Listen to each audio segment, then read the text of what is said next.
Session is called to order. On the part of the House of Representatives, the joint session is called to order. May we direct the Secretary General of the House of Representatives to announce the arrival of President Rodrigo Roa Duterte. Ladies and gentlemen, the President of the Republic of the Philippines, Rodrigo Roa Duterte.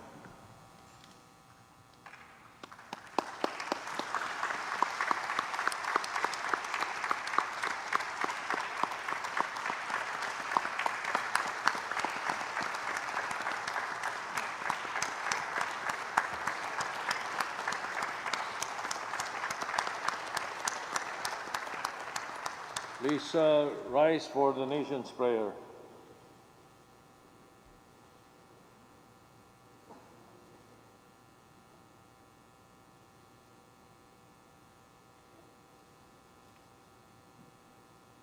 Makapangyarihang Allah, Makapangyarihang Ama, Makapangyarihang Ama, Makapangyarihang Ama, may gawad ng langit at lupa, bagamat kayo ang kataas-taas ang hari, kayo naman ang aming Diyos, na lubusang mahabagin, at ang inyong kabaitan ay walang mali. buong pagpapakumbaba kaming lumalapit at humihingi ng inyong kapatawaran sa aming mga pagkakasala sa isa't isa, sa aming pagwawalang bahala, sa kalikasan at sa iba pa ninyong mga nilikha. Hilumin ninyo kami ang aming mga karagatan at mga kagubatan, marapatin ng muling maging daliwan ng inyong mga biyaya. sapagkat kayo ay patuloy na namamayani sa lahat, maging sa salot na aming kinatatakutan. tulungan ninyo kami na mahanap ang lunas sa laganap ng pagdurusa. Mangusap sa bawat puso namin, muling ipadama sa amin ang inyong pag-aadya. Patatagin ninyo ang mga kumakalinga sa mga may sakit, ang mga patuloy na nangangailangan sa amin, gantipalaan at ang bayan sa inyong pagmamahal, inihiling ang aming kaligtasan. Siya nawa. Please remain standing for the singing of the Philippine National Anthem.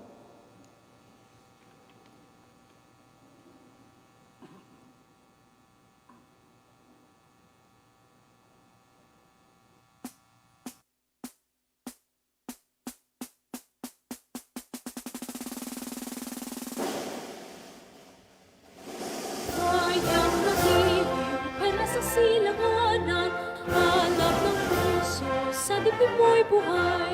Lupang hinirang, tuwing ka nang magiting sa mandulubling. Di ka pasisiin sa dagat at bundok, sa simoy at sa langit ang bukbok. May dilagang tula at awit sa pagdaya minamahal. Ang kisat ng watawat mo'y tagumpay na nagniningning. Ang bituin at araw niyang kalan, pag may di magdidilim. Lupa na ay nagmamahal, ating pagsikat ay langit. Sabi ng mga, ang ligaya ng pagmamahal, ang nangangailangan sa'yo.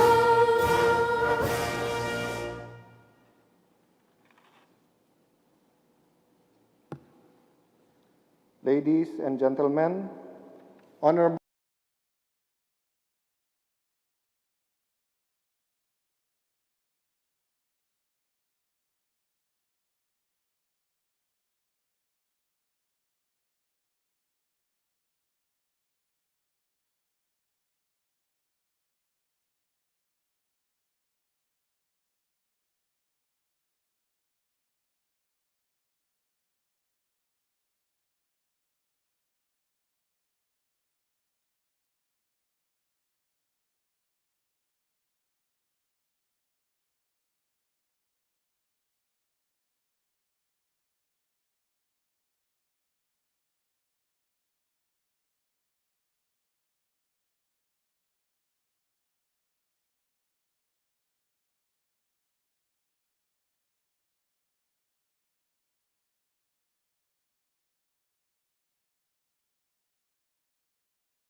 Philippines, Rodrigo Roa Duterte.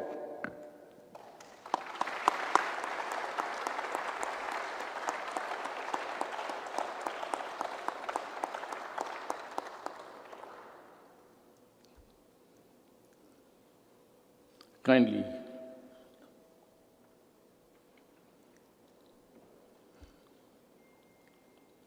Senate President Vicente Soto III and the honorable members of the Senate, House Speaker Alan Peter Cayetano and the honorable members of the House of Representatives, Vice President Maria Leonor Robredo, former Presidents Joseph Ejercito Estrada and Gloria Macapagal Arroyo, Chief Justice Diosdado Peralta and the Justices of the Supreme Court, His Excellency Munter Mahfoud Salim Almantre, and the esteemed members of the Diplomatic Corps, Executive Secretary Salvador Mindaldia, and the members of the Cabinet, mga mahal kong kababayan.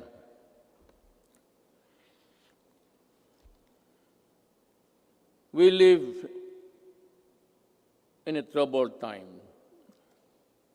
A dream of prosperity for our country was suddenly snuffed by a pandemic virulent virus. No nation was spared.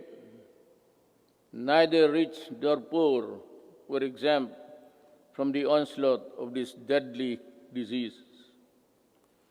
But let us not despair. The vaccine is around the corner. Sooner and not later, the virus that gobbled up thousands of lives will itself be laid to rest. In the meantime, let us express the nation's gratitude to those who courageously and willingly put their lives on the line to serve the people and country. We share the griefs of their families, and no amount of tears can compensate their great losses. My countrymen, it is sad that while government focuses its attention resources to battle the coronavirus, there are those who take advantage of a preoccupied government.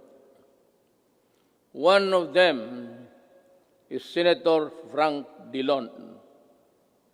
In an interview, he arrogantly mentioned, among others, that oligarchs need not be rich.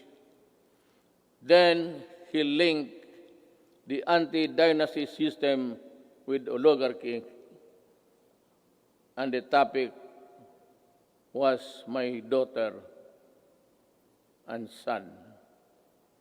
This happened after the Committee of Franchise voted 70-11 to deny the grant of franchise to ABS-CBN. Obviously, he was defending the Lopezes, that they are not oligarchs.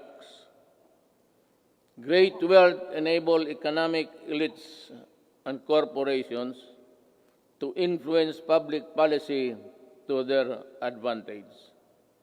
Media is a powerful tool in the hands of oligarchs like the Lopezes, who use their media outlets in their battles with political figures.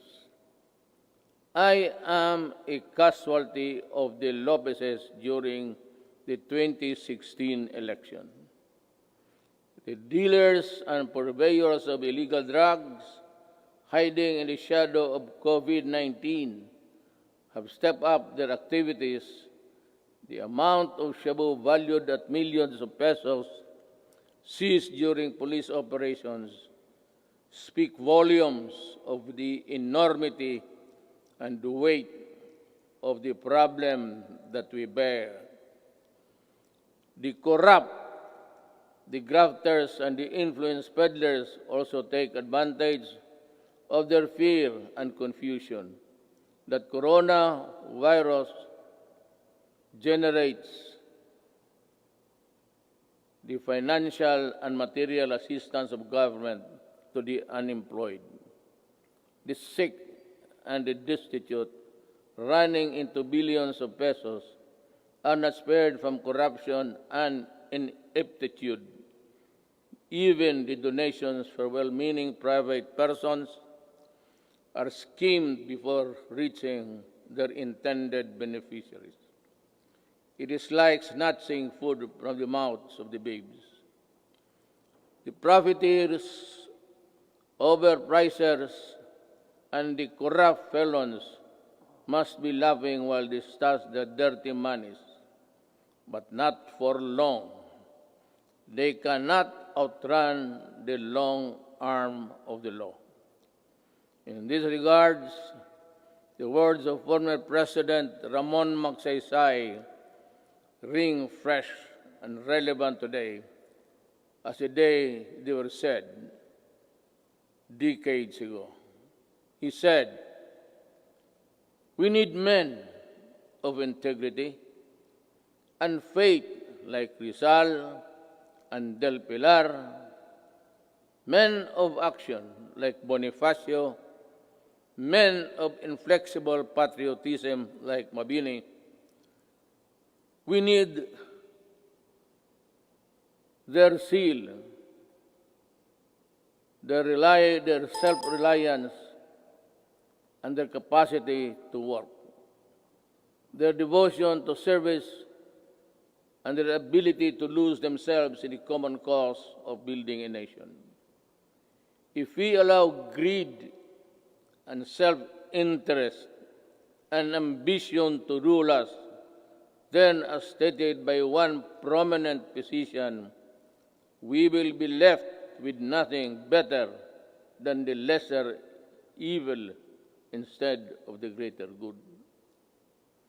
In my inaugural address 4 years ago, I said that no leader can succeed at anything of national importance without significance unless he has the cooperation and support of the people he is tasked to lead and sworn to serve. The efforts and resources which we poured out produced the momentum needed to bring our country closer to our goals. Suffice it to say, we made significant strides over time. Over 4.3 million poor families benefited from the Pantawid Pamilya. Over 92.2 million beneficiaries received subsidies under the unconditional cash transfer program. We also made available tertiary education and universal health care. Public utility drivers were given assistance to the Pantawid Pasada program. There are complaints that some drivers did not receive any assistance at all. I have directed the SWD and DILG to look into this. I welcome the passage of the law postponing the barangay and sangguniang kabataan elections. The postponement saved much-needed government funds and ensured the implementation of projects under the current barangay officials. In the hindsight, it also saved us from holding the polls while we dealt and continued to deal with the pandemic.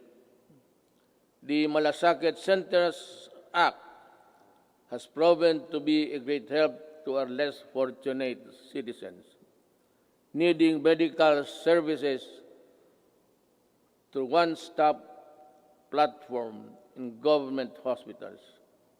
We commend the initiative and work of Senator Bongo in this regard, as well as other significant pieces of legislation as of today. There are 75 malasakit centers serving Filipinos all over the country. These centers will be of great help in ensuring that our people remain healthy and resilient during these challenging times. The Salary and Standardization Law of 2019 increases the salaries of civilian government workers. I hope that this law will inspire our government workers to perform better and encourage young, brilliant citizens to join public service. I appreciate the law of establishing the National Academy of Sports. We can now give our deserving student athletes the training and the support they need to excel in their chosen field of endeavors.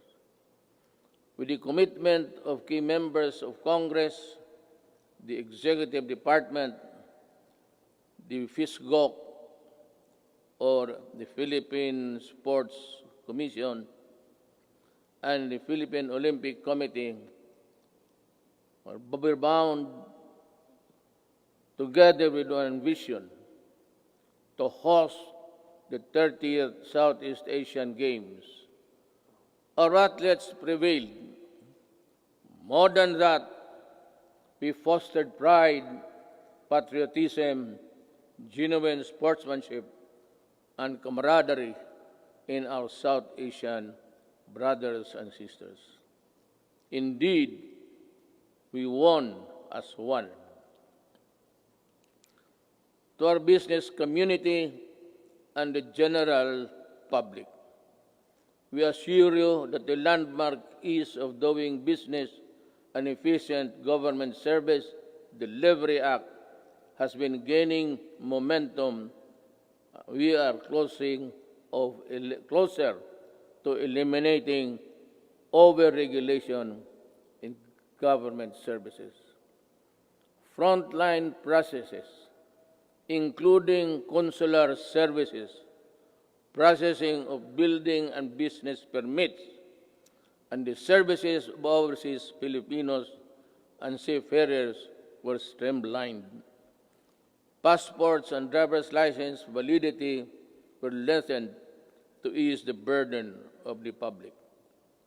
We received a BBB plus credit rating despite ASEAN credit rating downgrades and negative outlook revisions in the worldwide.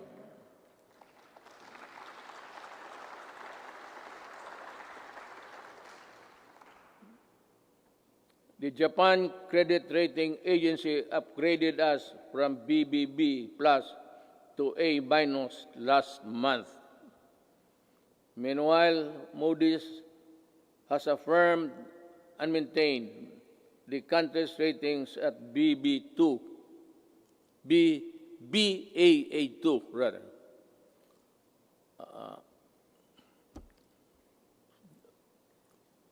To understand, because with the light I have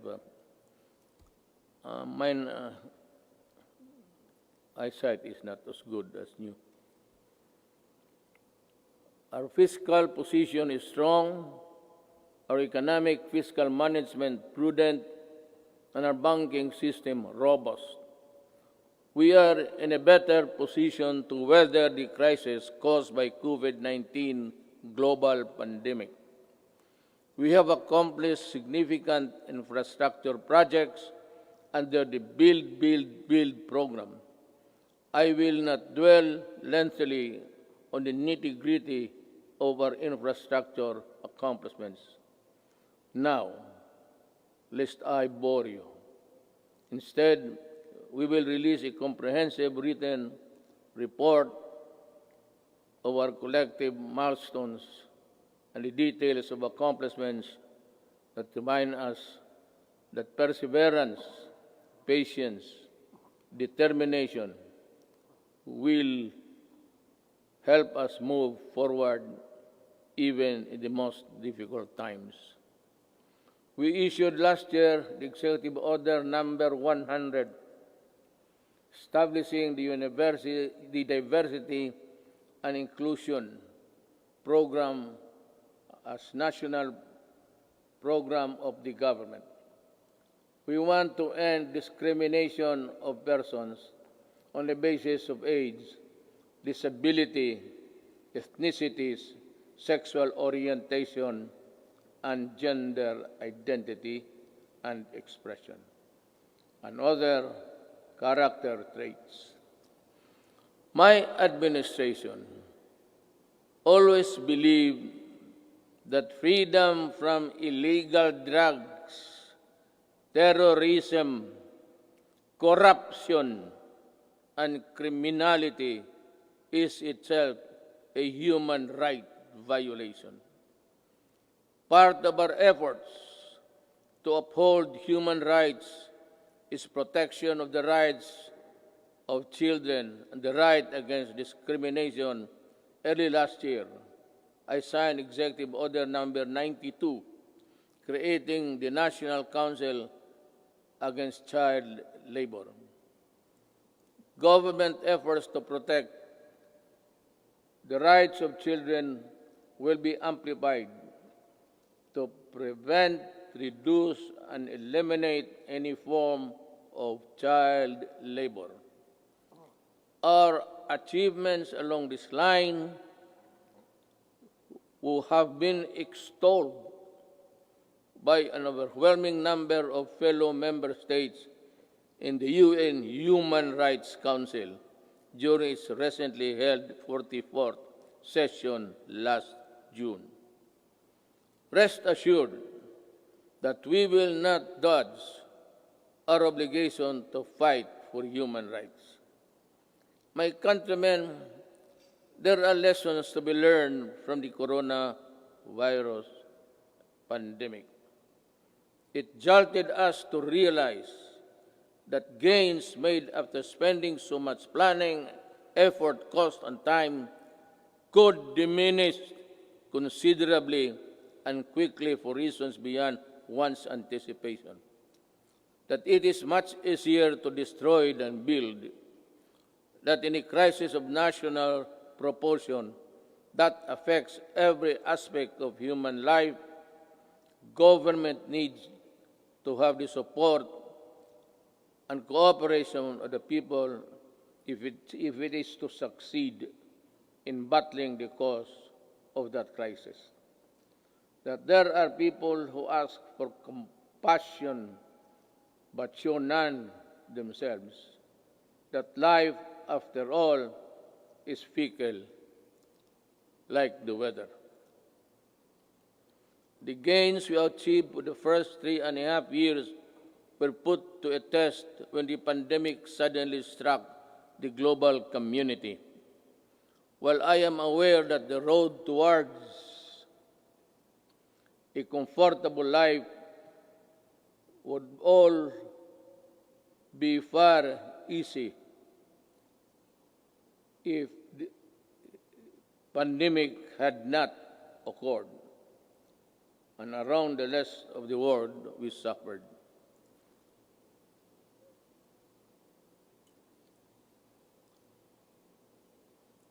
The global scale and socio-economic impact of COVID-19 pandemic has been unprecedented. Yet, in the throes of its global health emergency, we have been able to withstand the headwinds generated by this coronavirus.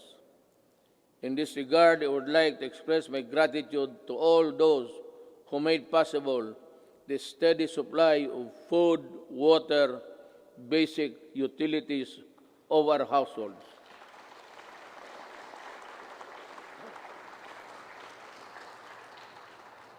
And the provisions of basic social services and financial assistance to our people. Our profound gratitude goes to everyone who helped keep our country's food supply chain running. The valiant soldiers, policemen, and security guards who kept peace and order in our community. The dedicated personnel who kept our essential establishment operational. You showed us kindness and selflessness. You gave us strength. You risked your own lives to serve the greater good in keeping the Filipino spirit of bayanihan.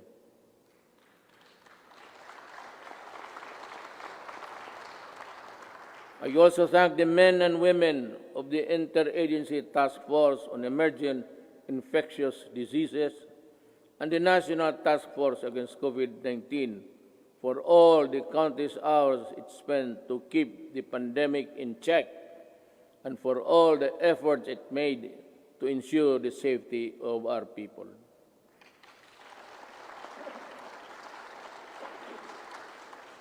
Let me also recognize the efforts of the local government units that step up and initiated their own response measures to contain effects of COVID-19 and its impact to their constituents have been impact to its constituents. The shadow says it's a period there. I know exactly the difficulties you are undergoing.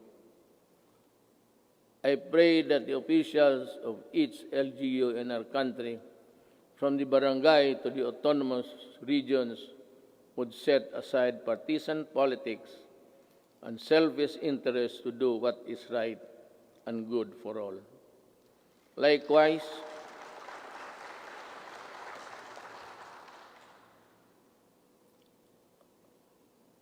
I likewise issued Executive Order Number 104, which imposed ceilings on retail prices of at least 133 drugs and medicines and directed a continuous review of the retail prices of others. This proved to be providential now that we are facing a pandemic. To everyone who helped us in this time of great need, maraming salamat po.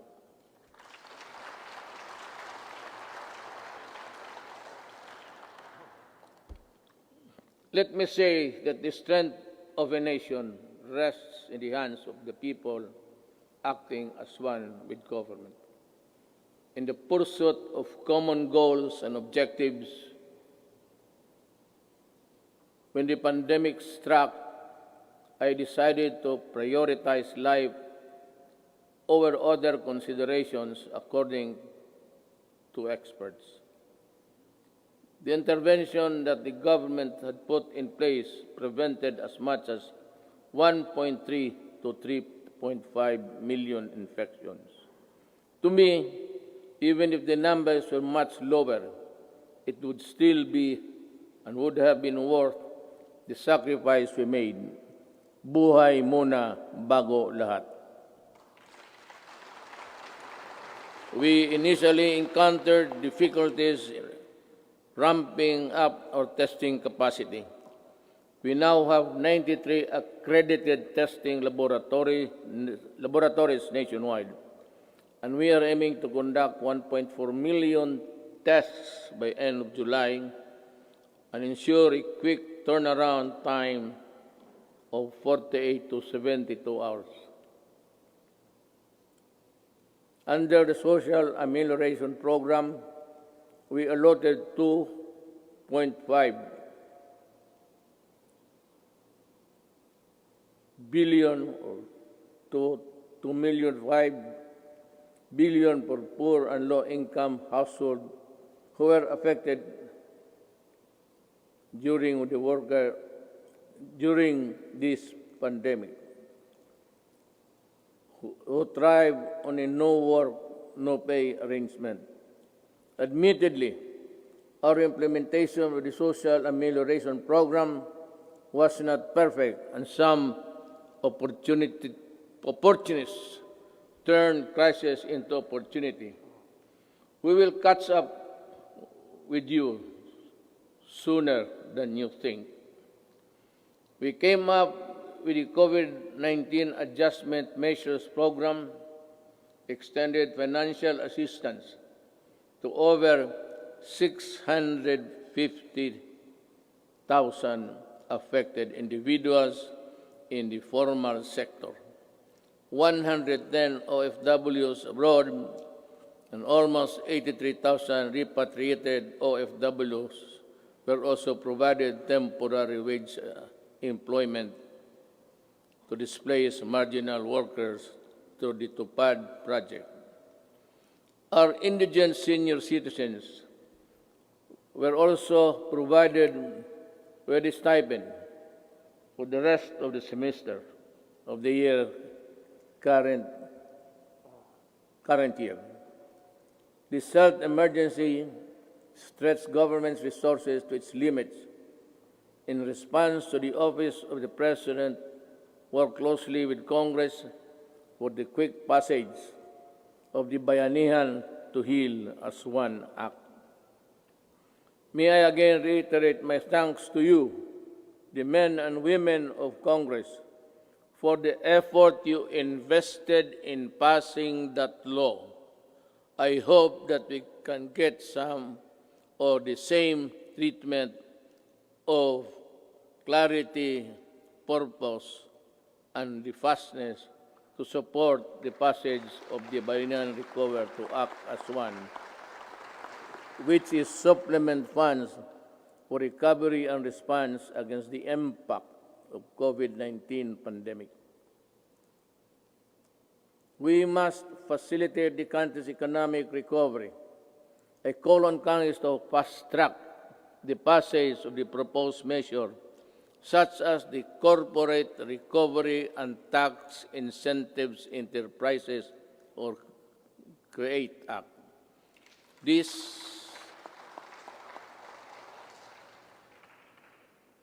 immediately cuts the corporate income levy from the current 30 to 25% and give government flexibility to grant a combination of fiscal and non-fiscal incentives, among others.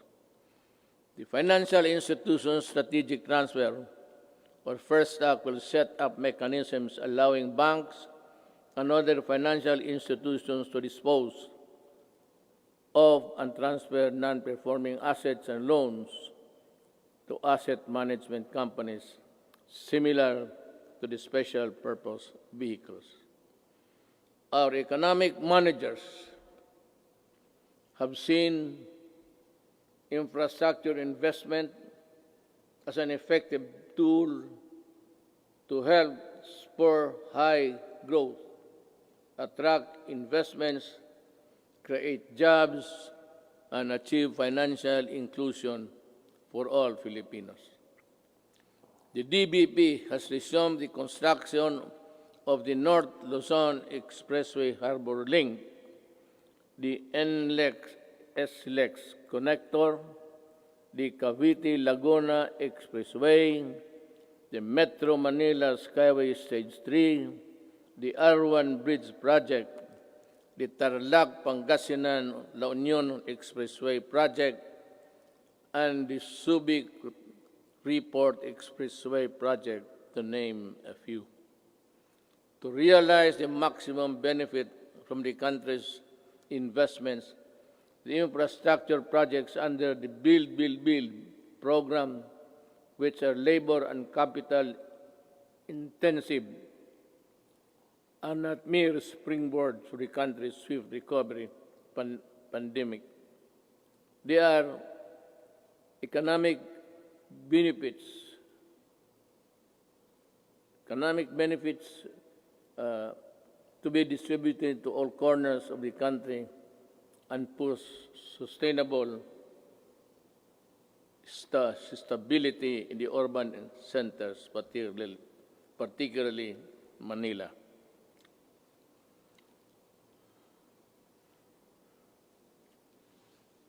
The TESTA launched online mode of livelihood and skills training.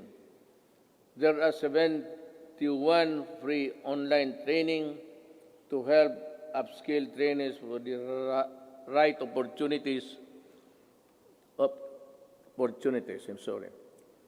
I asked TESDA to come up with special training programs to retool our OFWs so they can find employment opportunities here and at home.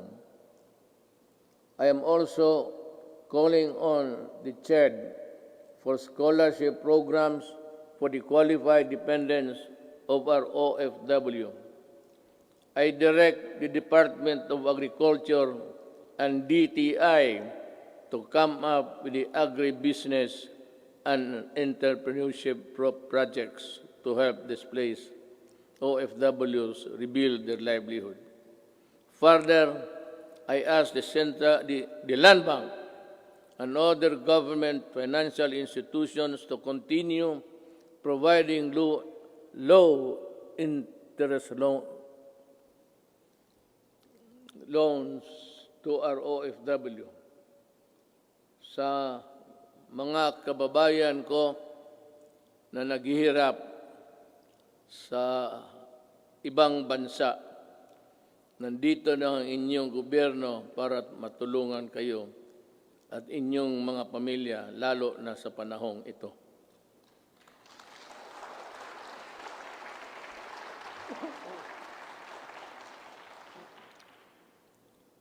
The government will intensify its efforts to help businesses, especially micro, small, and medium enterprises, or MSMEs, by providing responsive government assistance and services capitalization and business operation support as we adapt to the next normal. Nananawagan po ako sa ating mga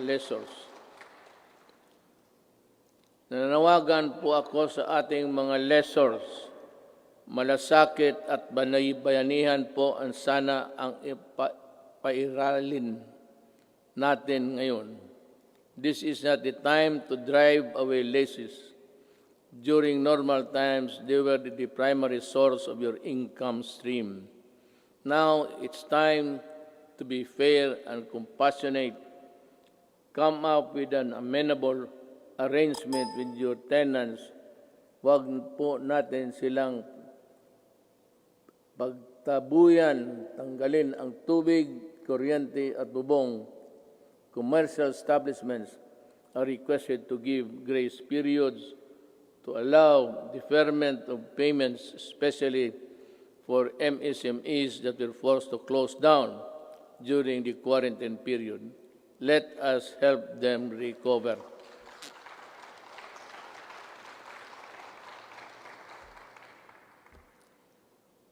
We pump-prime the recovery and rehabilitation of the MSMEs.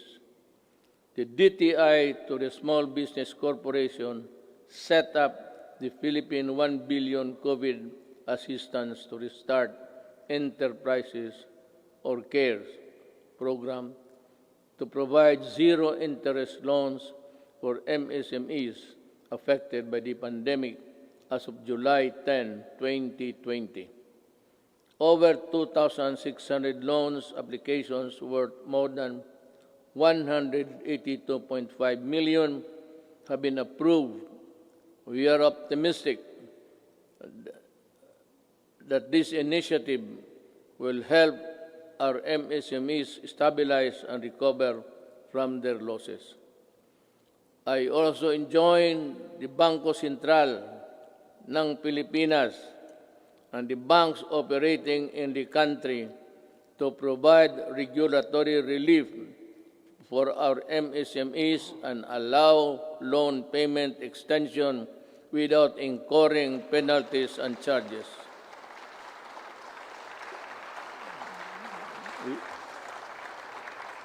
We need your help to prevent the collapse of companies saddled with accumulated amortization and payables caused by closure of their businesses at the height of the strict quarantine periods. As we embark on this effort towards inclusive recovery, we should acknowledge that all forms of government support will go to naught if the new MSMEs do not thrive because of lack of consumer support. Ito ang panahon para suportahan natin ang ating mga kababayan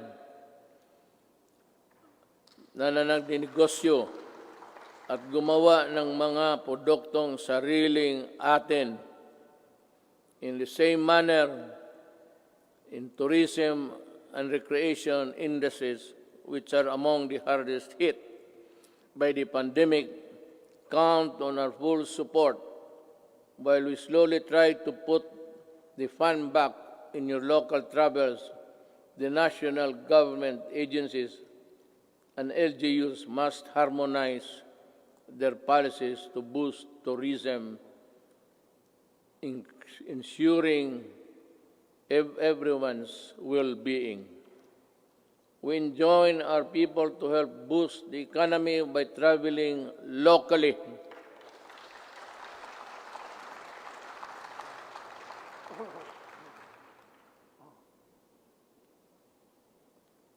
Local na lang. Once the necessary system are in place. The DOST offers its enterprise technology upgrading program to enable businesses to access training that will help them transition to online and contactless operation. Now more than ever, we need to protect our consumers.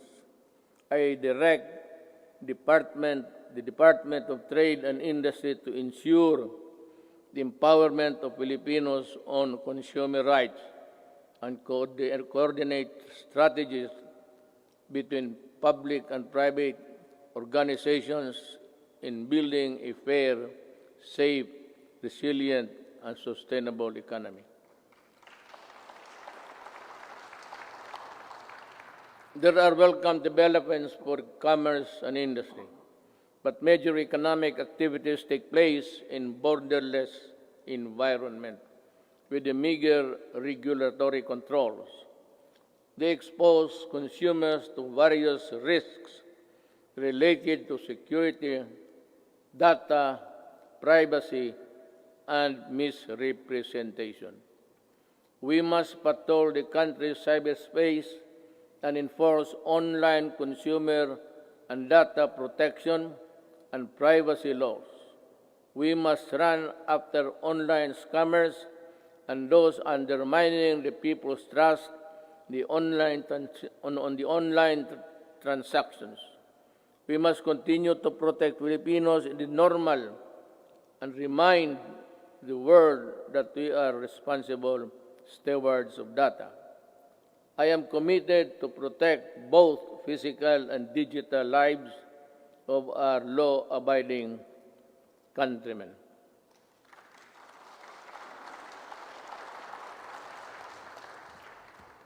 The national government shall lead the way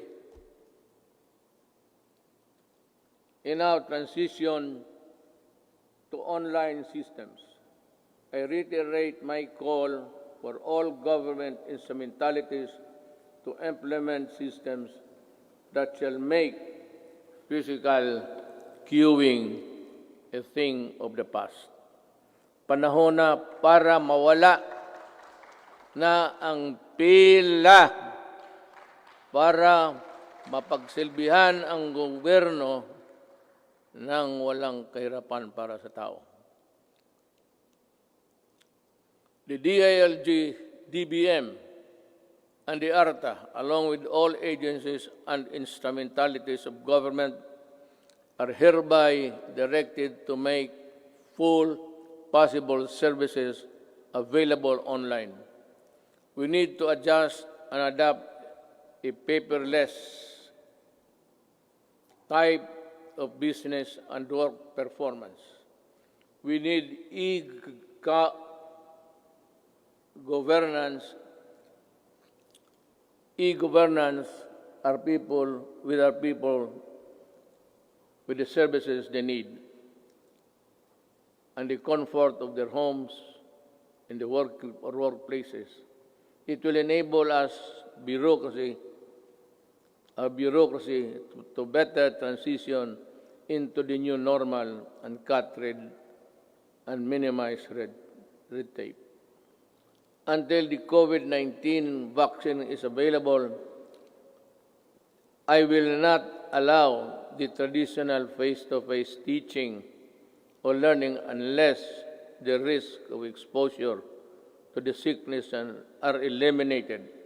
I cannot and will not put to rest the health and lives of our students and teachers.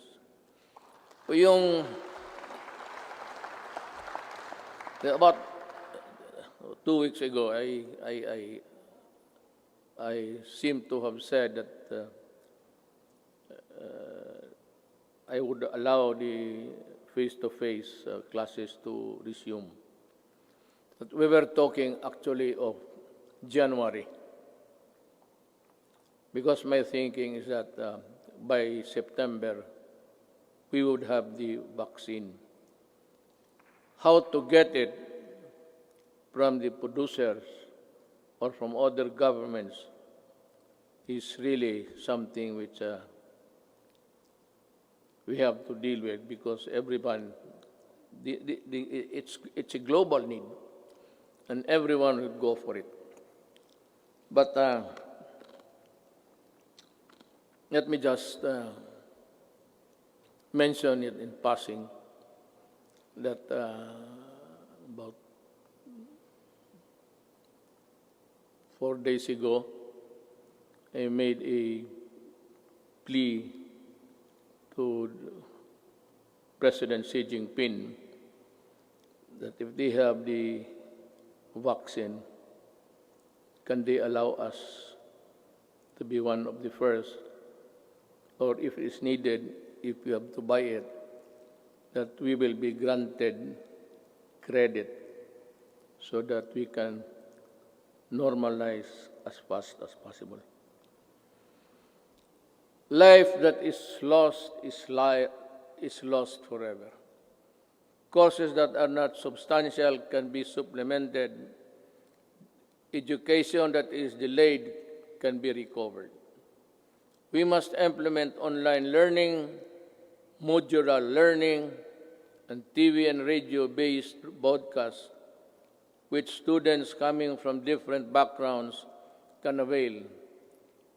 DepEd will provide the printed modules for those who cannot afford online learning. In support of the Learning Continuity Program through blended learning, we plan to increase the number of schools with ICT equipment in the coming months. The DepEd and the DITC are building up the public education network or PEN that will connect all public schools and DepEd offices nationwide. We will prioritize the connection of all last-mile schools and those with no electricity supply can have it via satellite and energized via solar panels. By 2022, before I step down, the PEN shall be realized.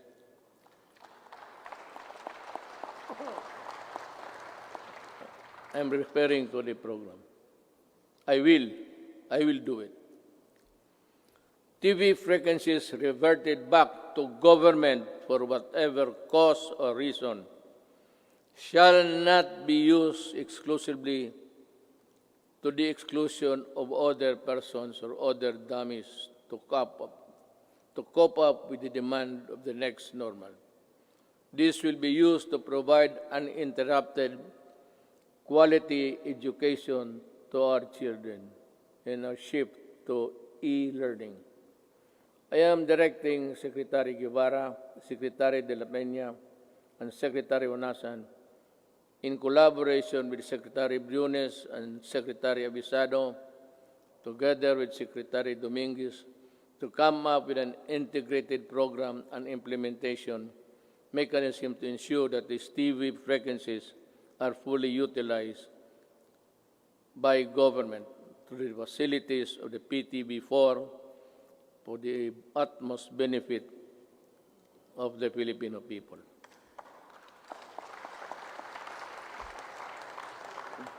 Let me just allow me to segue a little bit.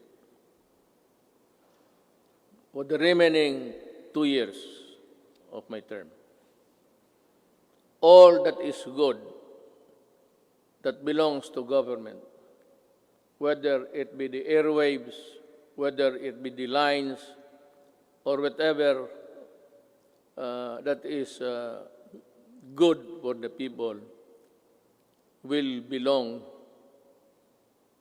to the government, and it should be government who should be given the first option to utilize them.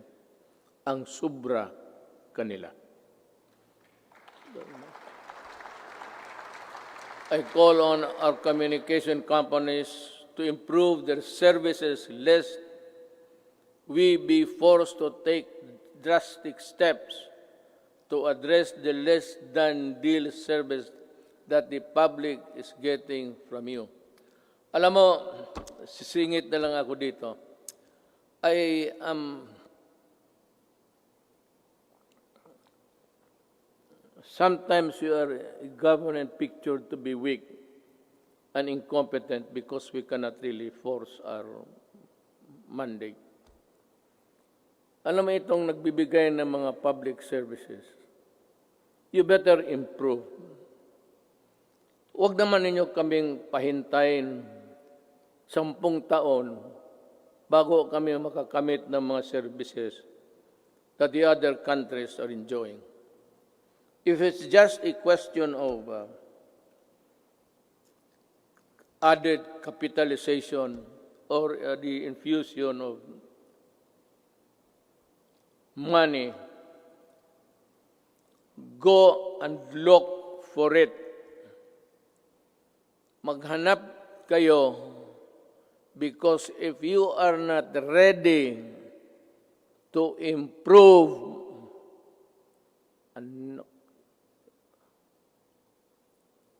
I might just as well close all of you and we revert back to the line telephone.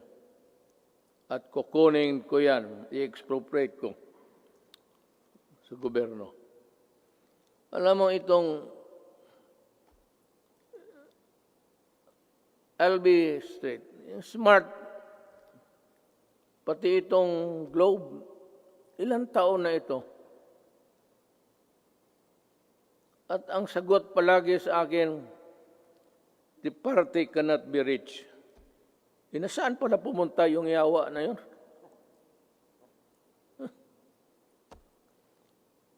Kung ganun lang naman ibigay ninyo sa amin, we are a republic, a sovereign country. Bear that in mind, because the patience of the Filipino people is reaching its limit. At I will be the one to articulate the anger of the Filipino people. And you might not want what I intend to do with you. Kindly improve the services before December. I want to call Jesus Christ to Bethlehem. Better have that line cleared.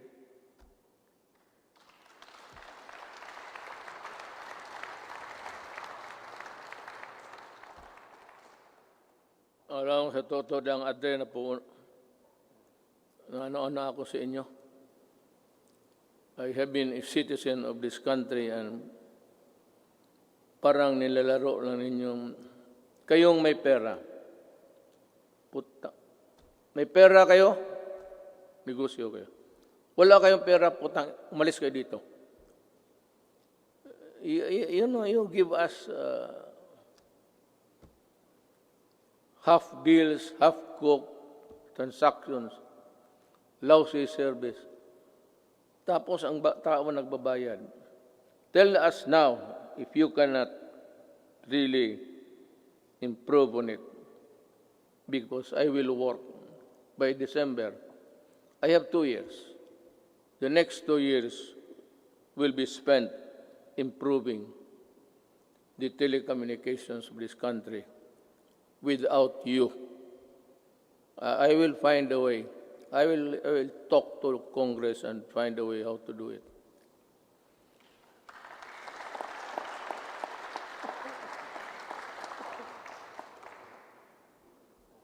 Last year, I said that distributing economic business activities is imperative to our country's sustained and equitable growth.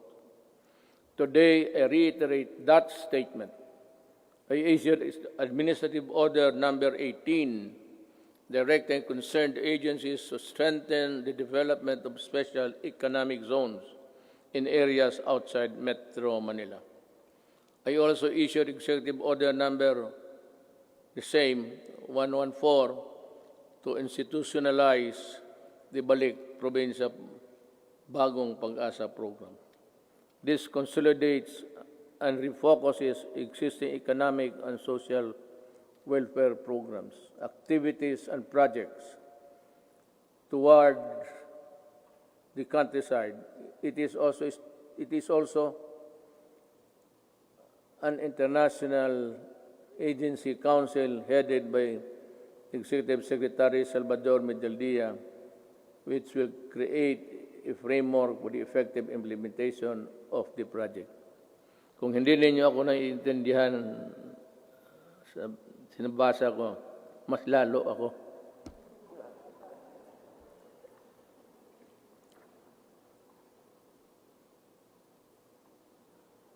In 2021, we aim to increase access to healthcare services by continuously hiring and deploying more than 20,000 health professionals. This will augment health workforce in LGUs, particularly in isolated and disadvantaged areas. We will implement projects to establish and improve barangay health stations, rural health units, and other healthcare facilities. And we will need to address internal security. We are pursuing a whole-of-the-nation approach to bring peace and order, development in the countryside. We need to provide intervention and implement the barangay development program. This will provide cleared and threatened communities. This refers to a program where the armed forces would play a vital role in the one nation approach. This is what it's meant by this. And that every agency of the government, including the armed forces of the Philippines, should participate. And I am aware of the skirmishes and the assassination of our soldiers. And I said, correct this so that we can proceed with the barangay implementation as fast as possible. We have made significant strides in the past 4 years, but we need the support of local government leaders. We need your help to implement the barangay development program. Certain sectors expressed concern when I declared martial law in Mindanao and its extension 3 times. But 2019 ended without my office requesting any further extension. Martial law in Mindanao ended without abuses by the civilian sector, by the police, by the military. And only because this time I know that they know how to love the country. I thank Congress for the support to these administration programs. Congress has been very productive, but much more remains to be done. You know, actually, my speech, if we followed it carefully, it's all a plea to Congress to do this, to do that, to make a law or craft a whatever. And this one, I strongly urge Congress to pass a law establishing the Department of Overseas Filipinos solely on addressing the concerns of Filipinos abroad and their families. I reiterate this swift passage before this. Kawawa kasi itong ating mga overseas. If it's only an office there in the Labor Department, they are overworked or for whatever reason, their needs, their pleas are not really attended to with dispatch and with care. Yung OFW, pati itong ano ngayon, ito yung sinabi ko kanina, I will go for it. We will need it to help them. I reiterate the swift passage of a law reviving the death penalty by lethal injection for crimes specified under the Comprehensive Dangerous Act of 2002. I did not hear so much clapping, so I presume that they are not interested. Wala kang...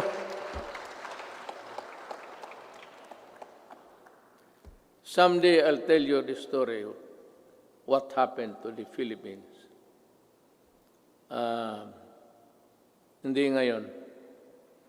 But when sabihin ko sa inyo ang totoo, bakit nagaganito yung druga ng Pilipinas? Why the drug syndicates continue to operate just like the countries of Colombia, Mexico, and it is being played inside the national penitentiaries. Para tayong talagang binababoy tayo. Sabihin ko sa inyo. But this is not a time for storytelling. Sona kasi ito. So, dito na. This law will not only help us deter criminality, but also save our children from the dangers posed by the illegal and dangerous drugs. May I be allowed with the indulgence of the body? Itong bakit talaga ako galit sa droga. Let us make this a semi-formal speech. Alam mo kasi, 5 pamilya members, o 6 or 7, pagka bumagsak yung tatay to drugs, the family crumbles. There's no more home to. Druga, and if he's receiving his salary, nagtatrabaho sa pantalan, 300 a day. Tapos ang shabu is sold at 2. he has about 100 to bring home. Kaya pagka gano'n, nag-aaway-aaway na, ang mga bata hindi nakapag-aral, ang iba ligaw na, mga babae into early prostitution, kung ano-ano nangyari. Hindi lang alam nitong mga na this is happening all over the country every day. And what is really very tragic is this. When the family starts to crumble, there's the more family home. And invariably, the wife would look for another husband would look for a job, usually, easily, doon sa abroad. At yung asawa, aalis, yung lalaki na sa droga, yung mga anak iniiwan sa kapitbahay, sa kapatid. And the ferocity of the loss of the Filipino family home has been destroyed. Kaya kung anong mangyari nito, the wife works in the Middle East. I am not zeroing on any particular country, mind you. But alam natin, there are tribes in the Middle East which would allow rape as part of the territory of being a house help. Kasama yan. Kasama talaga yan. So yan ang mahirap dyan. You have a wife there being crucified, being used, magpadala ng pera, tapos ang mga anak, nasa Cebu na rin. Kasi these are the guys that the Cebu people would really, stick by them until it crumbles, the resistance. And then you have plenty of this all over the country. Nila alam. Yung sinasabi nila ng misery sa itong human rights, plus 10 yan. Not to count the victims of crimes perpetrated by people addicted to Cebu. That is the reason why I'm so vicious in my galit talaga ako. Kasi nilalaroan tayo. Well, I don't know. Any other president might, pero ako ayaw kong lalaroan ng Pilipino. Do not do it in my country because I will really kill you. That is a commitment. Owning safe, decent, and affordable housing is every Filipino's dream. But the housing market remains inaccessible to most of our countrymen. I renew my call for Congress to pass the National Housing Development Bill and the Rental Housing Subsidy Bill. This will enable all Filipinos, regardless of social status, to live in decent homes where their families can lead meaningful lives. I also call on Congress to amend Republic Act number 10912 for the Continuing Professional Development Act of 2016.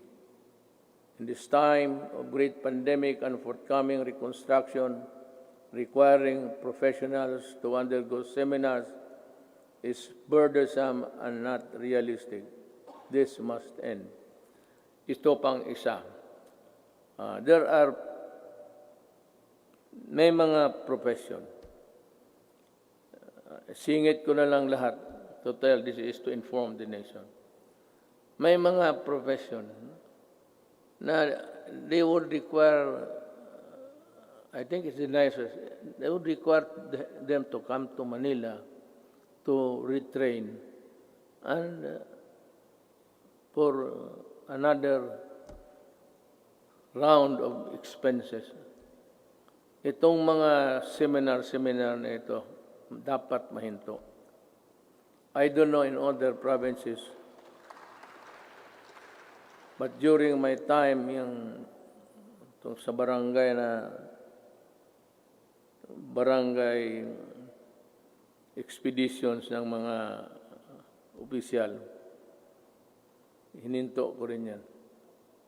And, which reminds me, I will act on this also in due time. We hail our health professionals as heroes. Now is the time to pass the Advanced Nursing Education Act and the law instituting the Medical Reserve Corps.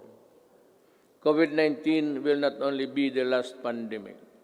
We need to create National Disease Prevention Management Authority to better respond to future outbreaks.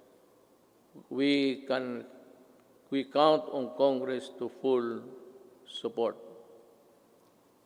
You can just let it remain for a while in the Department of Health kung wala pang pera, but you have to expand the services. It would also entail a little bit of money, but not really as much as expensive when you set up a department.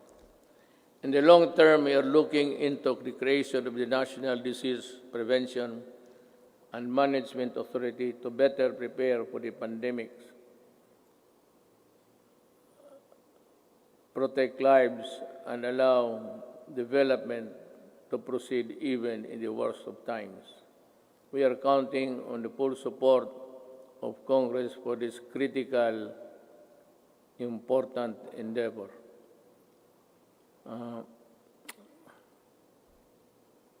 I don't know, but I leave it to Congress to really. It's another department.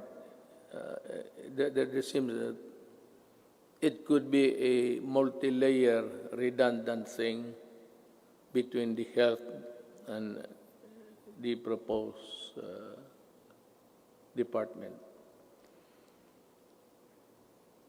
I call on Congress to prioritize the passage of a law for the unified system of separation, retirement, and pension, and of the military and uniformed personnel without, however, diminishing the benefits that our uniformed personnel are entitled to under existing laws.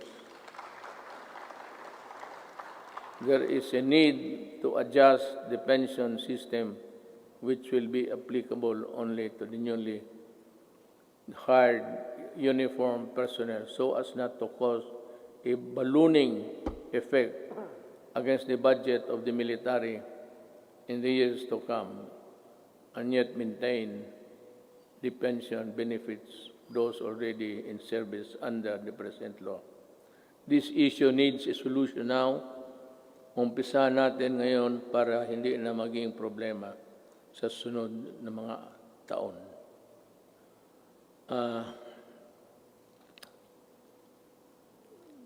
I want to,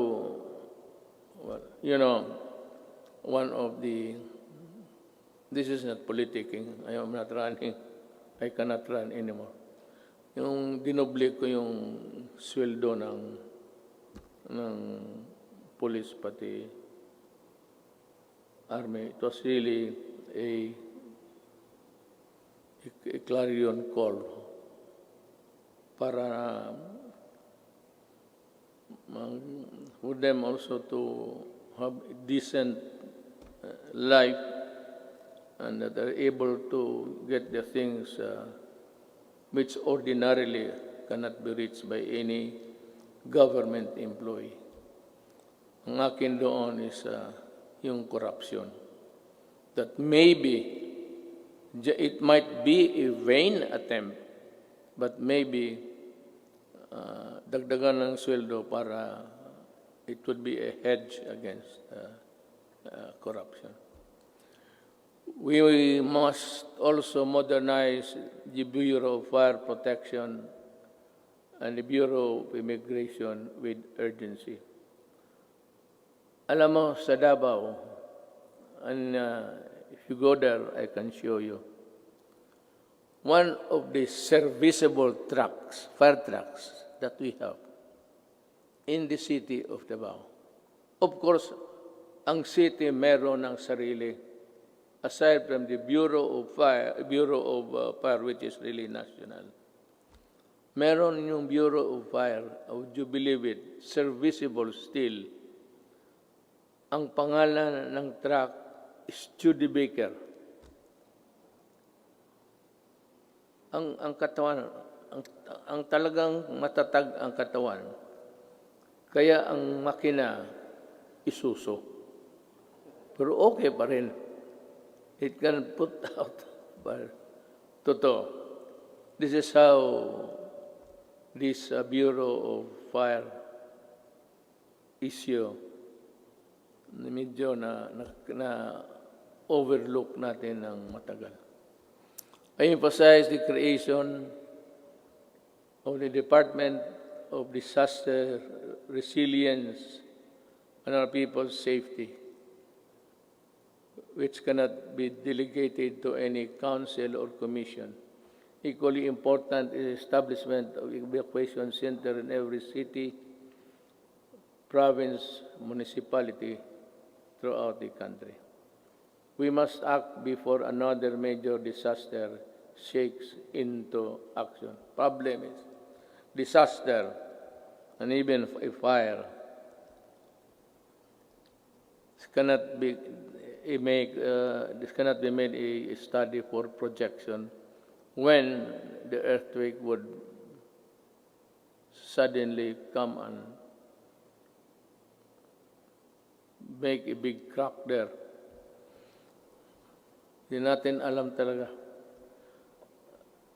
Ang ibig kong sabihin, this will require more than just one brainwork kung paano talaga itong how to prevent or avoid disaster. It would be, by the way, just before starting, I was tempted to say it, pero baka magtindigan kayo. It will be all right for me if Bongo will just stay. Wala akong problema.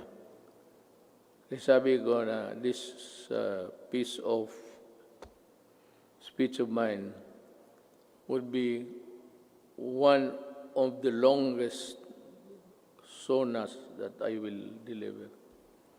Nakita ko yung page pagbigay sa akin. Yung ibang input akin. Pati yung iba lahat. Ang nangyari po, binalik ko sa kanila. Make it short. Pagbalik sa akin, mas makapal na. Nandyan na ngayon. Ito na ngayon. The responsible extraction and equitable distribution of natural resources remain among my non-negotiables. I reiterate the need for the passage of the National Land Use Act, which has been pending for decades. Pakisilip lang ho ninyo yan. For the rest of my term, I hope to see concerted efforts in protecting the environment. The rehabilitation of Boracay Island showcased our resolve to safeguard the environment.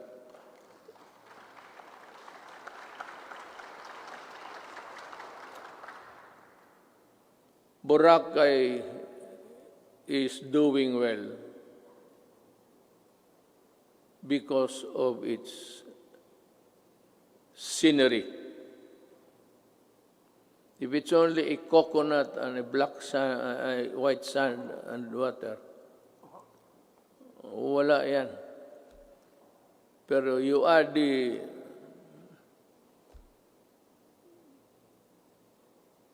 visitors there, then it becomes a very tempting destination. We have seen remarkable emergence of the island back to its former glory. I want this sustained. I ask Congress to enact a law creating, importante ito, the Boracay Island Authority, or BIDA, We need it. I cannot stress enough the importance of agriculture. The growth of our economy depends on a robust agricultural sector. We must utilize the We must utilize the coconut levy for the welfare of our coconut farmers and the development of our coconut industry. I urge everybody, both of the executive department pati ito, that ito yung pera na nakuha doon sa sequester, and itong perang malaking ito, gagamitin ito for the welfare of the farmers. The problem is, we can no longer trace who are the farmers of yesterday. Marcos is a distant star. We do not know.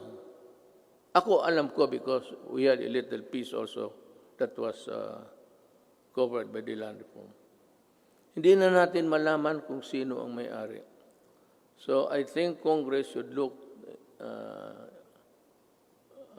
again and try to sort out how best the money can be utilized. I will not make any suggestion, but I leave it to Congress to decide what to do with it.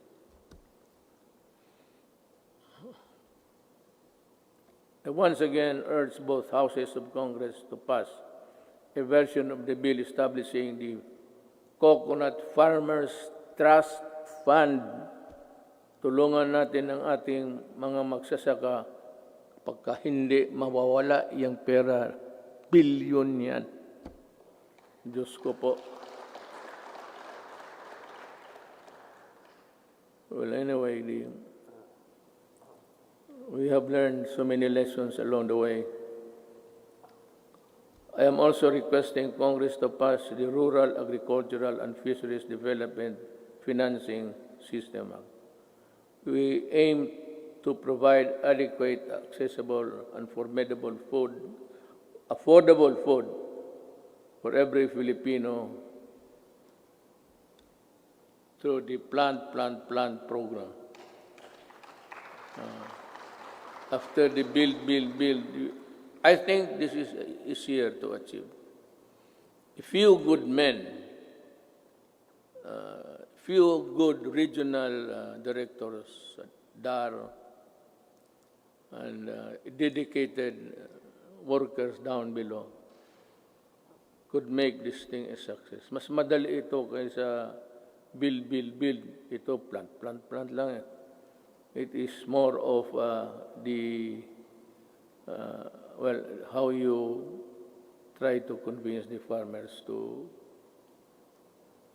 cooperate government for their benefit. This 66 billion agricultural stimulus package will help the agricultural and fisheries sector recover. I hope so. We need to build trust and confidence in online transactions, stronger protection on online consumers, and enabling measures for online business needed to the enactment of an Internet Transaction Act. This is very good.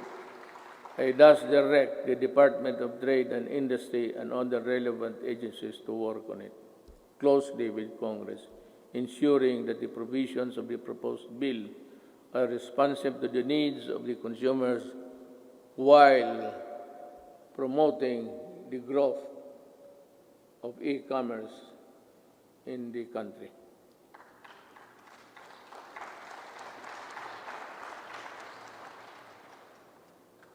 If you are tired of clapping, you just say so I can make a shortcut.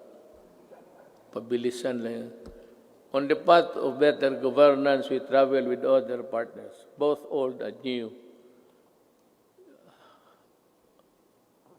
have helped bolstering the antiquated public health system for bringing home our laid of Filipinos overseas, for filling in supply gaps for crucial medical supplies and equipment and staple food. For these and many more, the Philippines thanks all friendly nations. We will never forget your kindness and your timely support. Within ASEAN and beyond the Philippines, we will continue to work with partners to address global perils and ramp up cooperation to secure for our peoples greater peace, progress, and prosperity. The Filipino nation claims its rightful place in a community of sovereign states. Thus, we will continue to pursue an independent foreign policy. Let me be very clear about this. May I cut my prepared speech?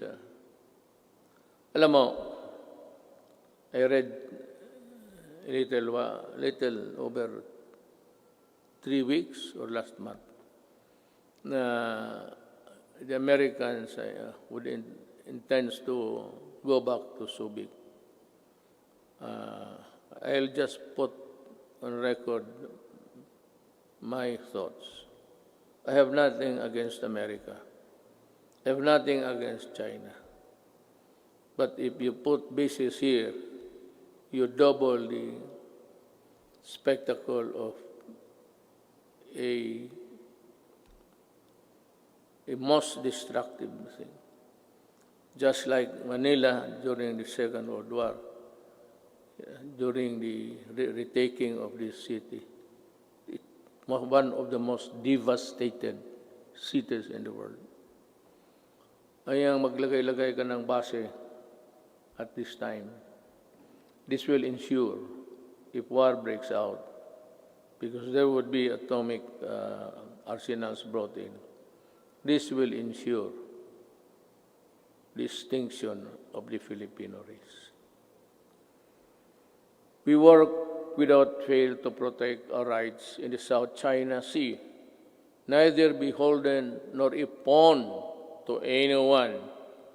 We broaden the boundaries of Philippine diplomacy. We build productive ties with everyone willing to engage us on the basis of equality and mutual respect. And we redefined our relationships with our most important partners, placing the country in a far better position to advance our interests in an evolving regional order and emerging global problems. Now,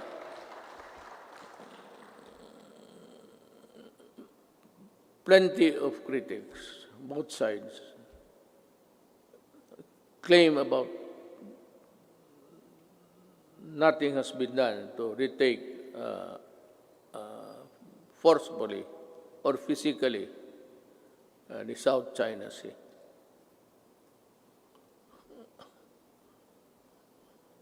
Alam mo, unless we are prepared to go to war, I would suggest that we better just call off and treat this, I said, with the diplomatic endeavors. China is claiming it.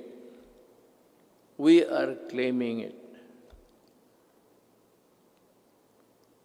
China has the arms. We do not have it. So, it's simple as that. They are in possession of the property. You remember property, you're a lawyer, property rights. They are, it has nothing to do with the Philippine laws on property. But it's akin to, they are in possession. So what can we do? We have to go to war. And I cannot afford it. Maybe some other president can, but I cannot. Inutil ako dyan, sabihin ko sa inyo. And I'm willing to admit it. Talagang inutil ako dyan. Walang magawa. I cannot.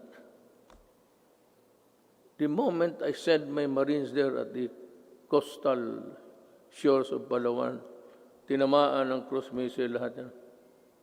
Hindi pa nga sit sail yan eh. Sabog na. Let me see again that the victory in a global battle against COVID-19 would take longer than we expect. Everyone's cooperation is needed. I know that you have, the Filipino people, have sacrificed a lot, but we have no other choice but to work together and to do even more. I must admit that our actions have been far from perfect. Totoo yan. I admit it. And there could be improvements here and there. But all of us in government, including myself, assure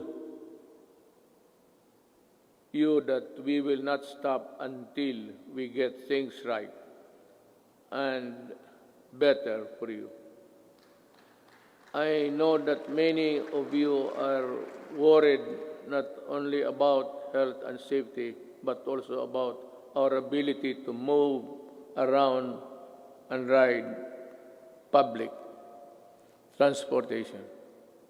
The depletion of your savings due to the rising cost of goods and the loss of your incomes due to uncertainties in your jobs and livelihood, I assure you that your government will address squarely these problems and challenges to overcome them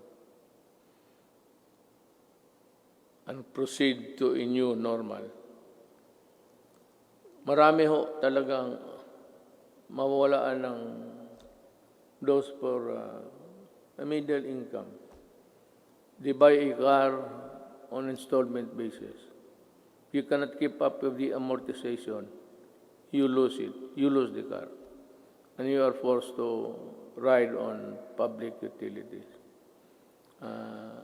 Concomitantly, didiretso rin itong mga kriminal na rarami at crimes will increase.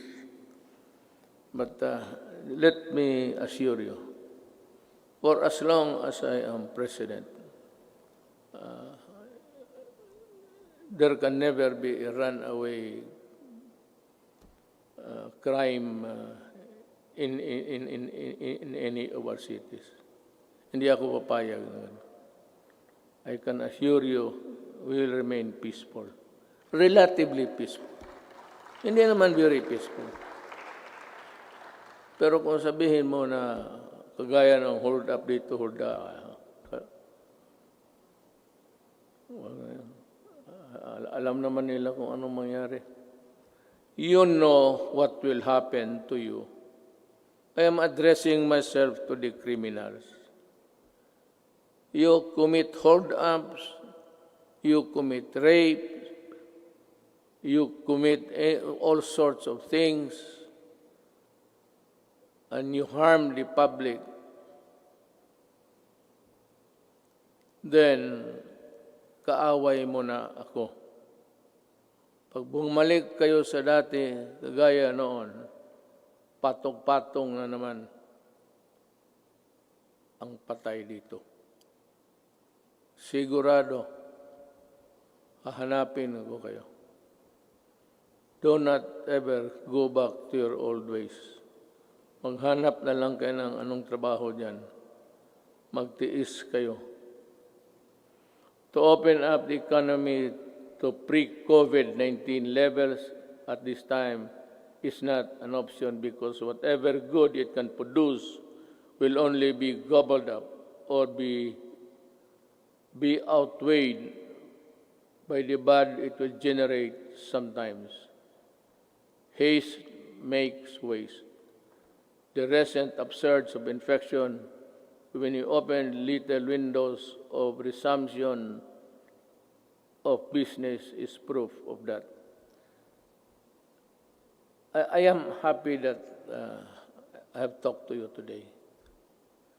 You know, in other places, they opened up too early, too soon. America is one. China, well, fortunately, it was arrested on time. China and the rest, for those who open up and those who do not follow the protocols of at least the World Health Organization, they are suffering. And they have at least 140 deaths. And America, kukulang sila lahat. No nation on earth was really prepared for COVID. No amount of preparation, because that kind of microbes visits about once every 100 years. Wala man yung mga tatay natin, what they suffered was Second World War. But tayo, we are not ready, and therefore we will not gamble with the lives and health of the people. Certainly no one would want to end up in the negative side of the equation. Not me, not us. All I ask is that you continue to put your faith in your government and work with us in achieving what is best for the country and our people. Together, let us do, mahirap basahin kasi dito, the most that we can to ensure that this health, safety, and well-being of every Filipino, especially those severely affected, are taken care of. Together, we shall fight this pandemic with the same fervor as our campaign against illegal drugs, criminality, insurgency, and corruption in high places, and entrenched parochial interests. As a government worker, I am addressing each and every Filipino that the government cannot do this without your help. More than ever, we need to reinvigorate the deep-seated Filipino spirit of pakisama and malasakit within each and every one of us. We are being tested as a people and as a nation. Worse times loom ahead. But I do hope that this spirit of solidarity, aid, unity will serve as a drumbeat to which we shall march in unison in our quest for the light at the end of the tunnel. I appeal to each and every Filipino, let us take care of one another. Ito ang panahon para magtulungan, hindi panahon para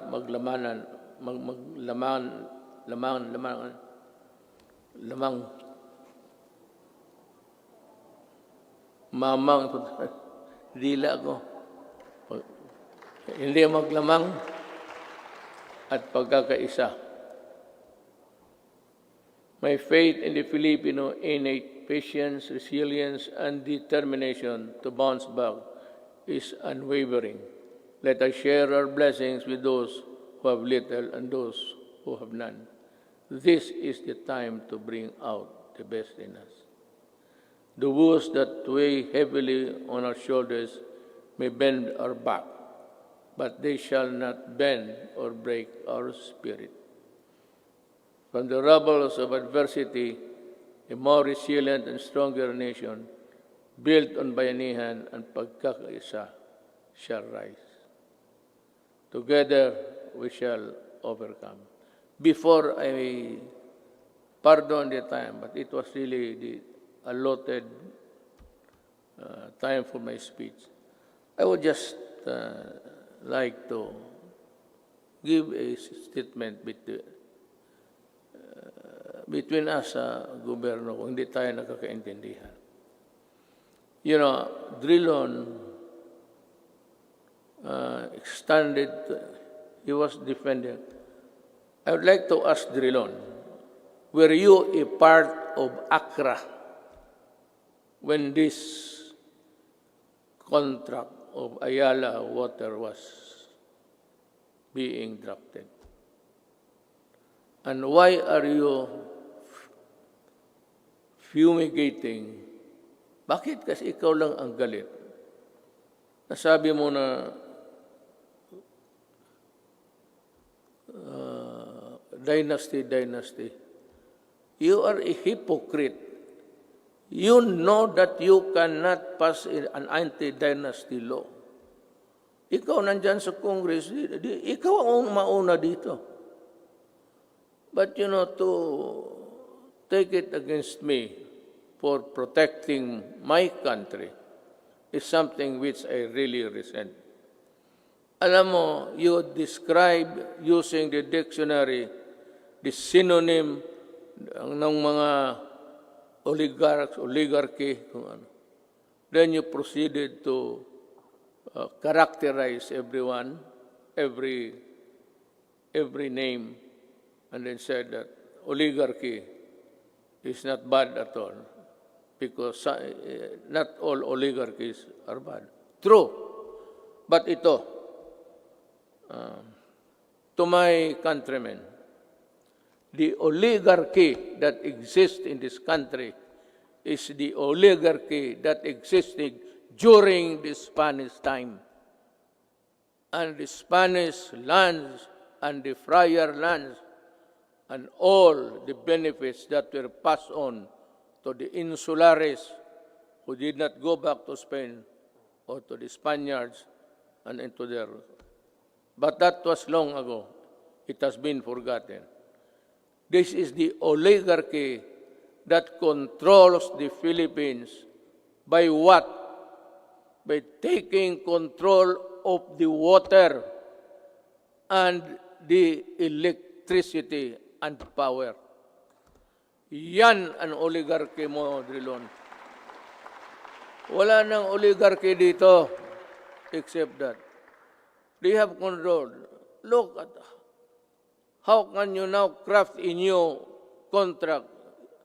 Because I would insist that you pay the billions and billions that you collected. For example, water treatment. Oh, nandyan sa kontrata. It's in the billing. They've been collected. Since 1997. Ilang bilyon na nga wala ni isa. Not even a faucet was built for a water treatment facility. Yan ang mahirap sa... You do not protect the oligarchs here. You are the one. Ikaw lang mag-isa. And I suspect that you were also the one or help when you were there in the Accra. We do not even know ang mga abogado sa public documents. Hindi nga alam. Hindi natin alam kung nakagraduate ba o hindi. Wala. Would you think Ayala would get the services of those? Ayala got Accra. Accra did it. Ikaw galing ka doon. Most of you, more successful lawyers sa corporation. You handle big corporate. Yan ang mahirap. O, bangga tayo dito. Hinawakan ninyo eh. Hindi ka pwede kayo. Kita mo, noong nag-increase, walang tubig, pinuputol yung tubig. Ang tao, bumigay kasi hindi pwede yung tayo di maligo. Hindi uminom. Electricity, ayaw mo mag-increase. O ayan, wala ka. Palaging brown out lahat.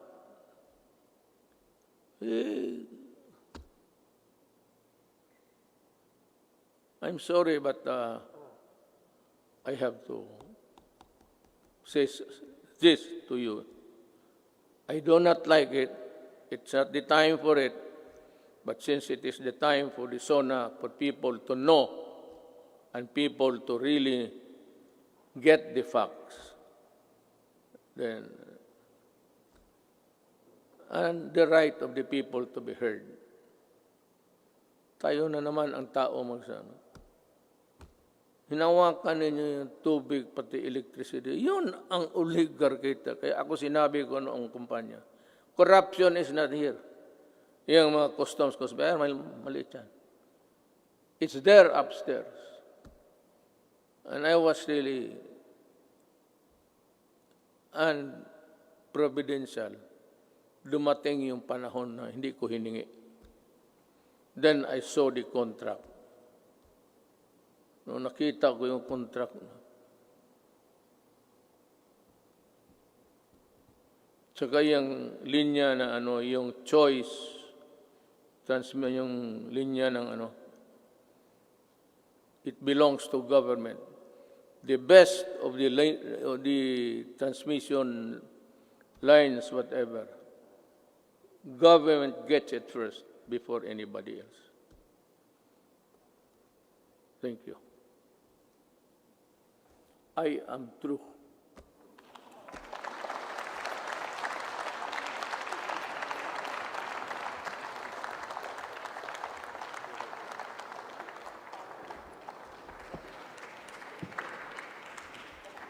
On the part of the Senate, the joint session is adjourned. On the part of the House of Representatives, the joint session is adjourned.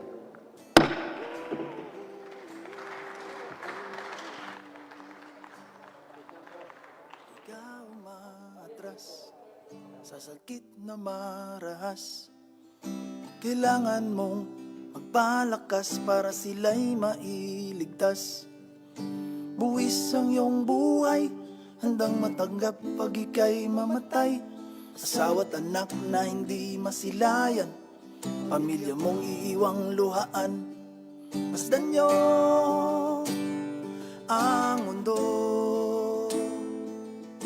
isip ay mulat, magigising lahat. Paglaban niyo